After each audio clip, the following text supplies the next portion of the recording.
శ్రీరామ జయ రామ జయ జయ రామ. సమర్థ రామదాసు గారు 13 అక్షరాలతోటే ఆ మంత్రాన్ని తీసుకురావడం వెనకాతల ఒక పెద్ద రహస్యం ఉంది. ఇది 13 అక్షరాలతో వచ్చి బీజాక్షరములతో సంపుటీకరణమై ఉంటుంది. అందులో శ్రీరామ జయ రామ జయ జయ రామ 3 మాటలు రామనామం తిరుగుతుంది. 3 మాటలు రామనామం తిరిగి మొట్టమొదటి అక్షరం శ్రీకారంతో ప్రారంభం అవుతుంది. శ్రీకారానికి శాక్తేయ ప్రణవము అని పేరు. అమ్మవారి శక్తి అంతా శ్రీకారంలో ఉంటుంది. రామ పురుషవాచకం. శ్రీరామ అనేటప్పటికీ అది సీతారాములిద్దరినీ కలిపి చెప్పినటువంటి మంగళవాచకం. పక్కన స్త్రీశక్తి లేకపోతే స్త్రీతో కలిసి ఉండనటువంటి మూర్తికి ఉపాసన ఉండదు. అంటే నిరంతరం భగవదార్చనగా ఉపాసన చేయడానికి అవకాశం ఉండదు. అందుకే దేవతలందరినీ భార్యలతో కలిపి సంకేతిస్తారు. అది ఉపాసనా పరంగా ఉండేటటువంటి రహస్యం. కాబట్టి ఇప్పుడు శ్రీరామ జయ రామ జయ జయ రామ, మళ్ళీ జయ శబ్దం 3 మాటలు తిరుగుతుంది. జయ అని ఎక్కడన్నా 18 అని గుర్తు. దాని చేత సమస్త వాంగ్మయము ప్రతిపాదింపబడుతుంది. జయ అన్న శబ్దము మంగళవాచకం. అందుకే అది అమంగళాలు కలగనివ్వదు. ఇవన్నీ ఒకెత్తైతే అందులో 13 అక్షరాలే ఉండేటట్టుగా శ్రీరామ జయ రామ జయ జయ రామ అన్న మంత్రాన్ని సమర్థరామదాసు గారు తీసుకురావడానికి ఒక కారణం ఉంది. శ్రీరుద్రం అని మనకి యజుర్వేదాంతర్గతంగా ఒక అద్భుతమైనటువంటి అధ్యాయం. ఆ శ్రీరుద్రంతో ప్రతిరోజు శివాలయంలో శివలింగానికి అభిషేకం చేస్తూ ఉంటారు. అందులో నమక చమకాలది 2 పాఠాలు ఉంటాయి.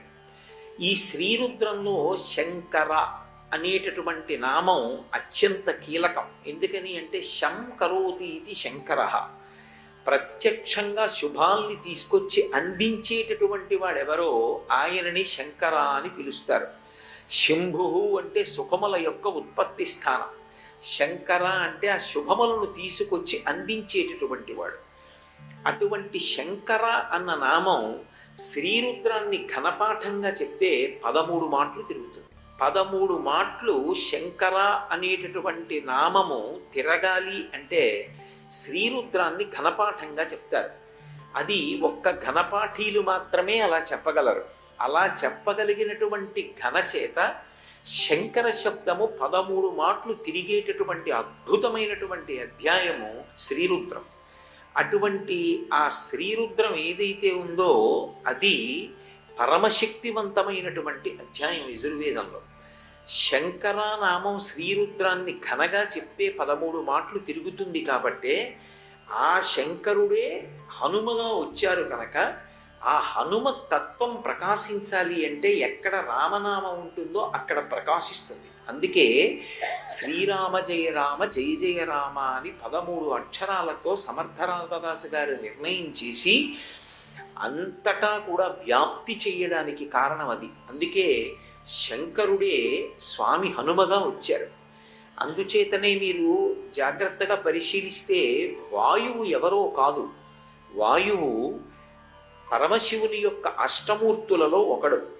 శంకరాచార్యుల వారు దక్షిణామూర్తి స్తోత్రం చేస్తూ భౌరంభంశనలో నిలోంబర మహార్నాథో హిమాంసు పుమాం ఇత్యాభాతి చరాచరాత్మకమిదం యస్యైవ మూర్త్యష్టకం నాణ్యత్కించన విద్యతే విమృశతాం యస్మాత్ పరస్మాత్ విభో తస్మై శ్రీ గురుమూర్తయే నమయిదం శ్రీదక్షిణామూర్తయే అంటారు. 8గా పైకి కనపడేటట్టుగా ఉండేటటువంటి రూపాలు అన్నీ శివుడివే. ఆ 8 తప్ప ఇంక 9 ఉండదు. అదే ఒకటి పృథివీ స్వరూపం భూమి, 2వది నీరు, 3వది ఆకాశం, 4వది గాలి, 5వది నిప్పు, 6 సూర్యుడు, 7 చంద్రుడు, 8 యజమాని. యజమాని అంటే నేను నేను అంటుంటానే ఇలా చూపించి లోపల ఉన్నటువంటి జీవుడు యజమాని. ఆ యజమానితో కలిపి 8 శివస్వరూపాలే. రామదూత హనుమాన్ శ్రీరామదూత హనుమాన్.